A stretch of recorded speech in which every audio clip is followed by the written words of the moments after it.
大家好，阿龙的米格拉巴，ဒီတစ်ခါ老师တင်ပေးမှာတော့အလုတ်သွားတာအလုတ်ဆင်းတာ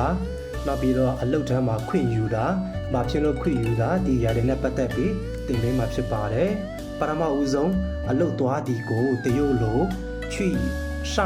班去上班အလုတ်သွားဒီ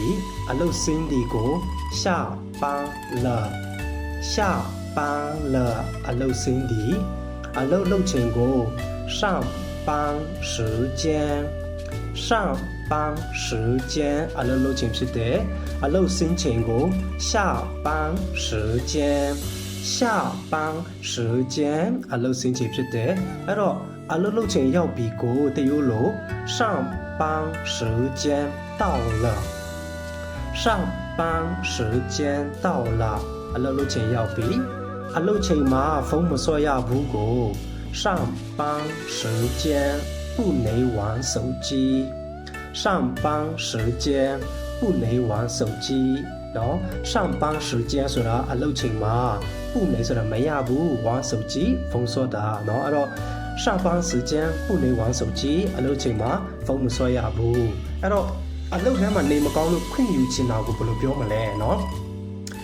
ခွင့်တောင်းဒီကို请假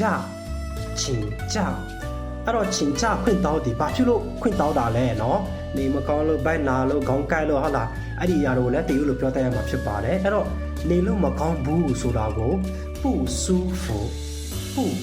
服နေလို့မကောင်းဘူးဖျားဒီเนาะ生病ဖျားဒီเนาะခေါင်းကိုက်ဒီเนาะ头痛ခေါင်းကိုက်ဒီဘိုက်နာဒီကို肚子痛အဲ့တော့အဖျားတက်ဒီကို发烧အဖျားတက်ဒီအိမ်မိဒီကို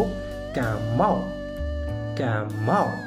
အဲ့တော့ချောင်းဆိုးဒီကို咳嗽